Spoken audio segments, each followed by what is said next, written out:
Jeudi 16 février 2017, bonsoir à toutes et à tous et bienvenue à cette édition de 20h sur l'ORTB. Les conseillers de la HAC sont en session ordinaire, c'est la première de l'année. Régulation des médias et passage au numérique seront discutés.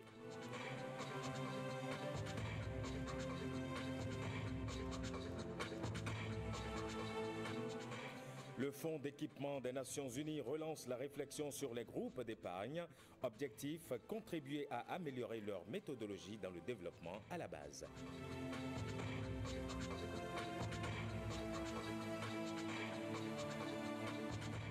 Et puis la mairie de Cotonou reloge les commerçantes de Dantokwa Caniveau. Leur nouveau site, c'est le marché d'Oudédi, c'est à Bedroumé Sud. En voilà pour le sommaire.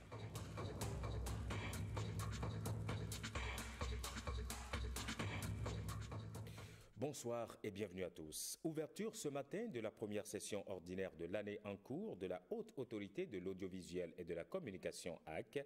Le passage au numérique et la régulation des médias sont aux premières loges de cette session qui va durer 4 mois. Je vous propose ici d'écouter un extrait de l'allocution du président Adam Bonitessi. Il est au micro de Clotaire Awekoun et de Alexis Segbemon. L'importante question de la mise en œuvre méthodique des tâches qui incombent spécifiquement à la HAC dans le cadre de la migration imminente de l'analogique au numérique. C'est le lieu d'insister sur la multiplicité des tâches, leur complexité et la nécessité pour notre institution de se mettre à la hauteur des attentes de tout le peuple béninois qui a les yeux grands ouverts sur nous et qui espère naturellement que grâce à nous, le Bénin entrera fièrement à bonne date aux côtés et comme d'autres pays africains dans le Conseil des Nations ayant annoncé avec succès son entrée dans le monde numérique en matière de médias audiovisuels. La régulation est notre raison d'être. Nous devons nous y déployer résolument afin de mieux affirmer notre réelle autorité en toute indépendance et en pleine cohérence avec les textes et les lois de la République. J'ai la conviction que l'année 2017, qui commence par cette session ordinaire, sera effectivement celle de l'ancrage de la HAC et de notre pays dans l'ère du numérique. De même qu'elle affirmera davantage notre ferme volonté de voir la régulation des médias prendre un essor véritable. La réforme du système partisan au Bénin, un vaste chantier politique que le gouvernement du président Patrice Talon entend ouvrir avec le projet de réforme constitutionnelle. Il s'agit pour l'essentiel de créer un environnement politique d'un format nouveau et de donner un coup d'arrêt au foisonnement des partis politiques, comme c'est le cas aujourd'hui. Quel regard portent les acteurs politiques sur cette réforme en cours de gestation? Renaud Akakpo et Alexis Segbemon ont recueilli l'avis du député Basile Arossi, et voici ce qu'il en dit. Je crois que la question est d'actualité et tous les états-majors sont en train d'y réfléchir. En tout cas, à l'UN, on est en train d'y réfléchir sérieusement.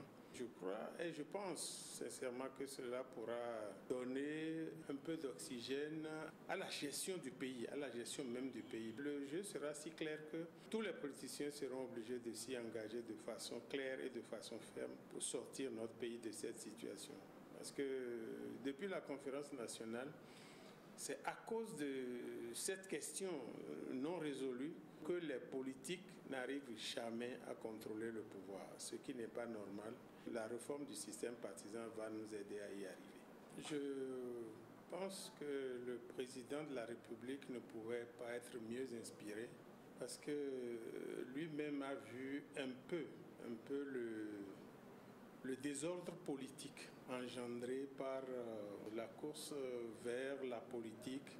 On pense, il faut le dire honnêtement, qu'aujourd'hui, pour gagner sa vie, il faut être dans la politique, il faut créer son parti pour être influent. Je salue sa vision, il a vu juste en annonçant qu'il fallait les réformes. Moi, je pense que le système lui-même va générer la configuration. Mais je ne vois pas plus de 4. 3 en principe, mais peut-être jusqu'à 4, mais pas au-delà. Si les partis doivent se regrouper, ce qui est inévitable, si l'État doit intervenir pour financer les partis, si le financement des partis doit tenir compte des résultats sur le terrain, à savoir des élus communaux, des élus nationaux, des élus locaux, si toute une gamme de considérations sont prises en compte, je crois que le nombre va se réduire. Le monopartisme n'existera plus, mais deux grands courants avec un courant intermédiaire. Si les choses sont bien faites, si les tests sont bien étudiés et bien élaborés, et que l'État joue sa partition, où on enlève les partis politiques du contrôle des individus, des puissances d'argent, il n'y aura pas d'hommes forts à la tête des partis. C'est ensemble que les militants d'un parti décideront de la direction à prendre ou de la direction à ne pas prendre. L'UN, je peux vous le dire, tient bon. Et mieux, cette alliance, le bureau politique a décidé d'en faire un parti. Ce ne sera plus une alliance, ce serait un parti. Vous voyez que avant même que le président Talon n'émette cette idée, n'évoque la question, il y a déjà des acteurs politiques qui y pensent. Après les femmes du marché Ruiho, la mairie de Cotonou reloge les commerçantes de Dantokwa Caniveau, victimes elles aussi de l'opération de libération des espaces publics. La cérémonie s'est déroulée hier mercredi sur le site de Gbedjomede Sud dans le marché d'Oudeji. Brice Cotonou et William Choki pour le reportage. Elles peuvent aujourd'hui chanter à gorge déployée, exprimer toute leur joie. Elles, ce sont les vendeuses sinistrées du marché d'Antokwa relogé à Gbedjomede.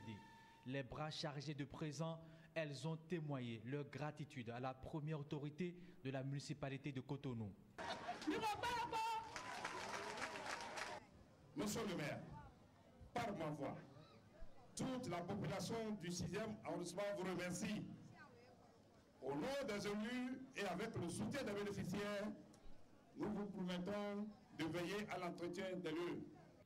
Pour le maire de Cotonou, c'est un important défi qui a été relevé, celui de faire prospérer les petites activités économiques. Aujourd'hui, nous pouvons nous féliciter d'avoir relevé le pari.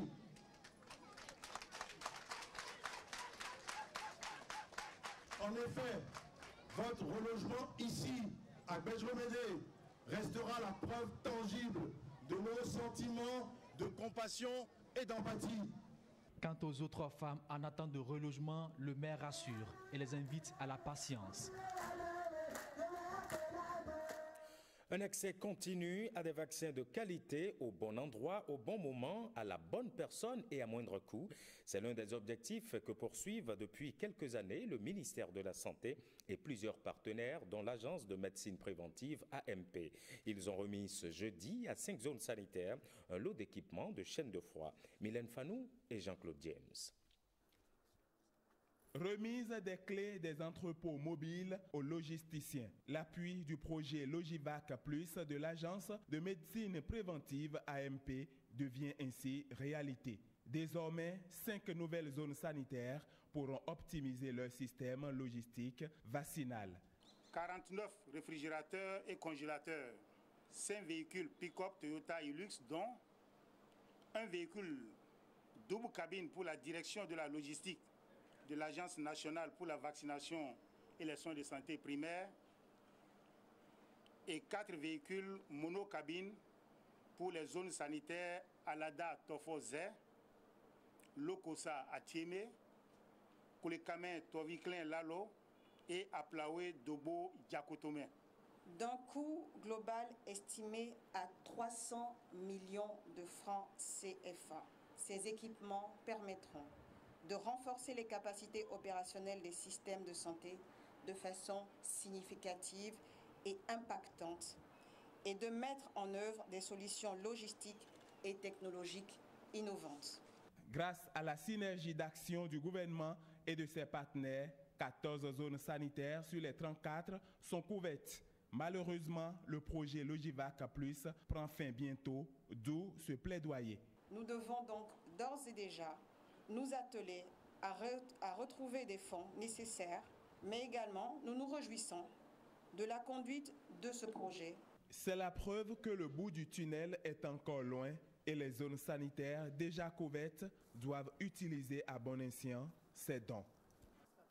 La Chambre de commerce et d'industrie du Bénin sensibilise les opérateurs économiques aux enjeux climatiques.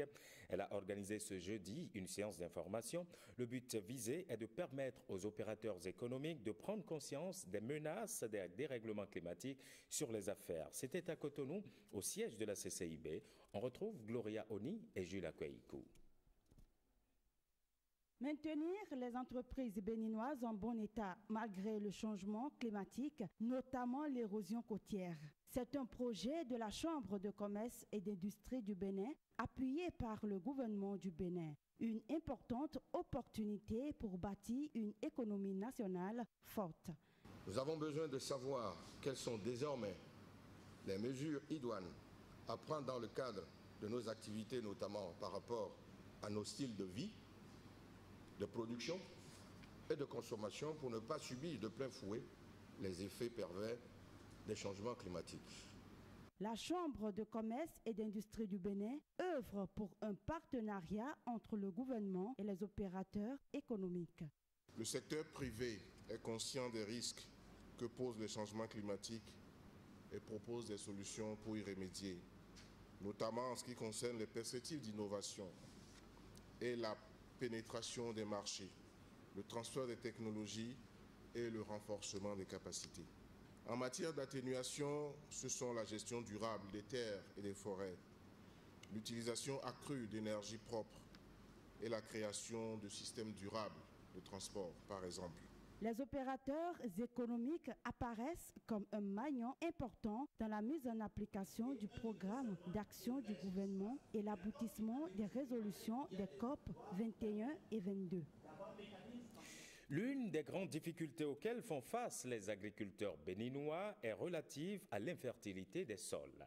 C'est un handicap à la réalisation de leur rendement, mais une solution semble désormais trouvée. Il s'agit de l'utilisation du compost biologique.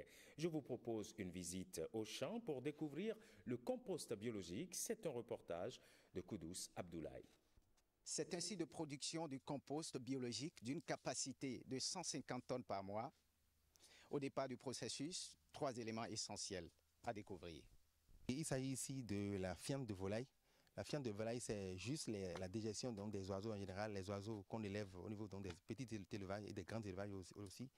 C'est de la digestion que l'on récupère sur un certain nombre de mois, ça peut être 3 mois jusqu'à 6 mois. Et au bout de ce processus-là, les éleveurs récupèrent ça et nous, on va en acheter. Et on les emballe, donc on amène sur le site de production et ça fait partie donc des 3 éléments qui composent. Donc on appelle ça simplement la fiente de volaille.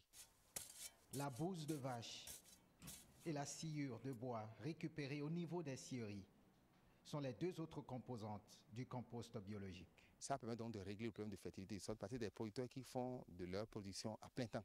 C'est-à-dire que c'est 12 mois août qui font leur production. Ce qui fait qu'il faut de temps en temps donc, maintenir la fertilité du sol. Et le compost joue un rôle important donc, dans cette fonction de maintien de fertilité du sol au niveau de ces producteurs-là. Voilà l'une des destinations du compost fabriqué. La plupart des producteurs installés dans cette zone ont pratiquement adopté le compost biologique en raison de ses bienfaits au sol et de sa qualité. Et c'est le cas avec ce producteur qui, depuis plus de 4 ans, utilise le compost biologique et qui n'est pas prêt aujourd'hui à arrêter.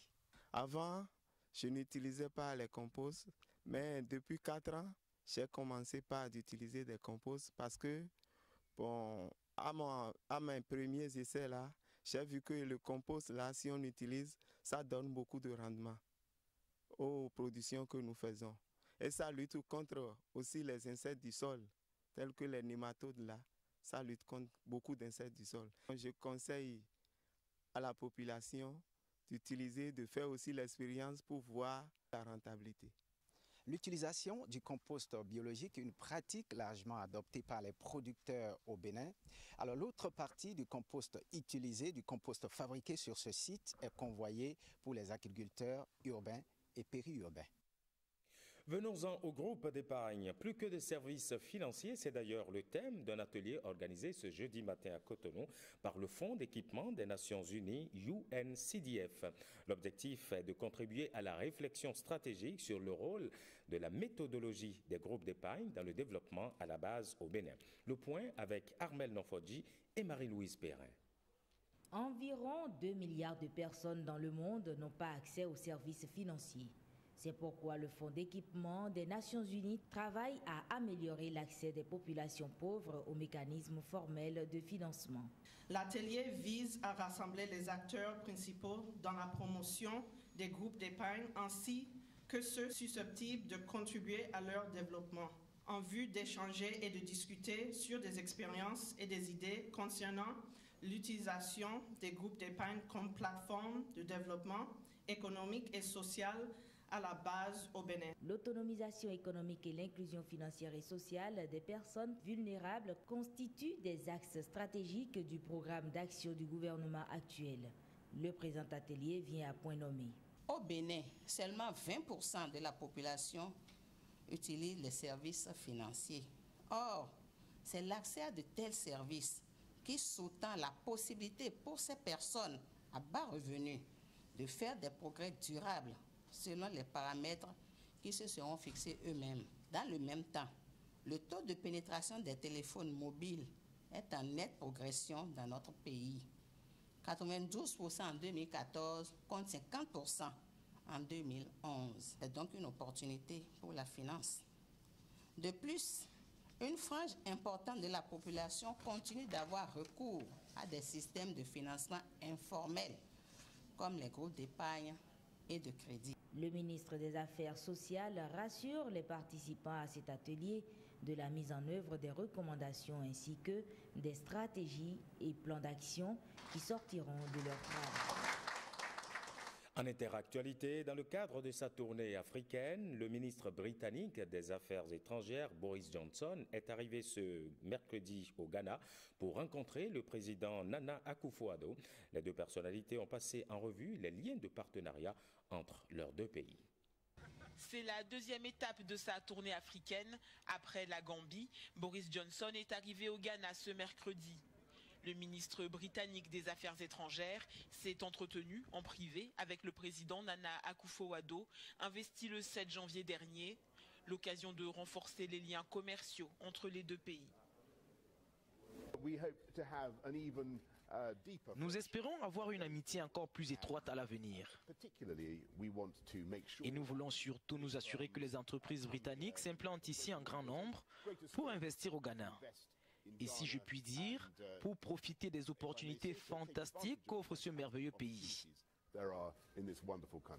Les thèmes de la politique étrangère et de la situation sécuritaire dans la sous-région ont également été abordés. Des négociations jugées fructueuses par le chef d'État ghanéen. Avec le Ghana, Boris Johnson met un terme à sa mini-tournée africaine, sa première en qualité de chef de la diplomatie britannique. Il s'entretiendra également avec des chefs d'entreprise et des jeunes entrepreneurs soutenus par le projet Engine du ministère du Développement international et rencontrera les Black Stars du Ghana, symbole des liens culturels importants entre les deux pays. Au Kenya, les 7 représentants syndicaux des médecins incarcérés lundi ont été remis en liberté hier dans l'attente de leur jugement en appel. Le tribunal ordonne leur remise en liberté jusqu'à la date de leur appel fixée pour le 23 février. D'ici à là, ils reprendront les négociations avec le gouvernement pour tenter de mettre fin à une grève qui paralyse les hôpitaux publics kenyans depuis bientôt 2 mois. Leur peine aura été de courte durée. Les 7 médecins kenyans écroués lundi dernier ont été remis en liberté après seulement 2 jours d'emprisonnement. Les syndicalistes avaient fait appel de leur condamnation à 1 mois de prison. Le tribunal a donc ordonné leur libération jusqu'à la date de leur appel le 23 février prochain. Le temps pour eux de reprendre les négociations avec le gouvernement et de trouver une issue à la grève qui paralyse les hôpitaux publics depuis maintenant 2 mois et demi. Après l'incarcération de leurs 7 membres, le syndicat des praticiens, pharmaciens et dentistes kenyans avait annoncé la rupture de toute négociation, de quoi faire plier le gouvernement jusqu'alors inflexible qui avait promis d'obtenir leur libération. C'est donc chose faite. La grève, démarrée en décembre dernier dans les hôpitaux publics, affecte lourdement les malades contraints de se tourner vers des cliniques privées hors de prix. Outre leurs revendications salariales, les grévistes, soutenus par de nombreux Kenyans, demandent des moyens supplémentaires pour les hôpitaux et la fin de la corruption endémique dans le pays. Près de 200 migrants nigériens détenus dans des centres de rétention de Tripoli en Libye ont été rapatriés ce mardi vers leur pays d'origine. Les migrants nigériens ont été convoyés par avion depuis l'aéroport de Mitiga, c'est à l'est de Tripoli, en coordination avec l'Organisation internationale de la migration OIM. Reportage. La Libye vient de procéder au rapatriement de près de 200 migrants clandestins nigériens qui étaient détenus dans des centres de rétention à Tripoli. Le contingent de migrants a quitté par avion l'aéroport de Mitiga, à l'est de la capitale libyenne, dans le cadre d'une opération menée en coordination avec l'Organisation internationale pour les migrations. La première partie est en train d'être rapatriée depuis l'aéroport de Mitiga en route vers le Niger. Au total, il y a, selon moi, environ 50 femmes du centre de rétention de Tripoli et 171 hommes et femmes ainsi que 3 jeunes enfants provenant des autres centres de rétention. Selon les responsables libyens, de nouveaux départs sont prévus dans les semaines à venir et concerneront un total de plus de 900 migrants. En 2016, l'OIM a assisté 1589 migrants volontairement rapatriés vers leur pays d'origine en donnant la priorité aux plus vulnérables. Les passeurs qui organisent le trafic des migrants profitent du chaos qui règne en Libye depuis la chute du régime de Muammar Kadhafi en 2011. La plupart des départs ont lieu depuis l'ouest du pays, à destination de l'Italie, qui ne se trouve qu'à 300 km. En France, François Fillon propose d'abaisser la majorité pénale à 16 ans. Il est donc temps d'en finir avec un système qui ne fonctionne pas, écrit-il dans un communiqué. Cette mesure défendue par l'ancien président Nicolas Sarkozy ne figurait pas avant mercredi dans le programme du candidat de la droite. Regardez. Président de la République, Monsieur François Fillon. Ces jours-ci, mes amis, plusieurs de nos banlieues sont frappées par des émeutes. Il y a quelque chose de cassé dans notre République. Certains parlent pudiquement de quartier pour désigner en réalité des zones de non-droit. Tout a démarré à cause d'un jeune homme, Théo, dont l'arrestation est contestée. Toute la lumière doit être faite sur les conditions de cette arrestation. La justice est saisie et elle devra sanctionner les policiers s'ils ont fauté. Mais rien ne justifie ces émeutes. Rien n'autorise les bandes à s'en prendre aux biens des habitants. Rien ne les autorise à agresser les forces de l'ordre. Il nous faudra également nous attaquer à la question des mineurs, qui recoupe d'ailleurs pour partie celle des multirécidivistes. Ouvrons les yeux. Si les nouveaux délinquants mineurs se conduisent comme des adultes délinquants, alors il convient de les traiter comme tels en supprimant l'excuse de minorité et en abaissant la majorité pénale à 16 ans.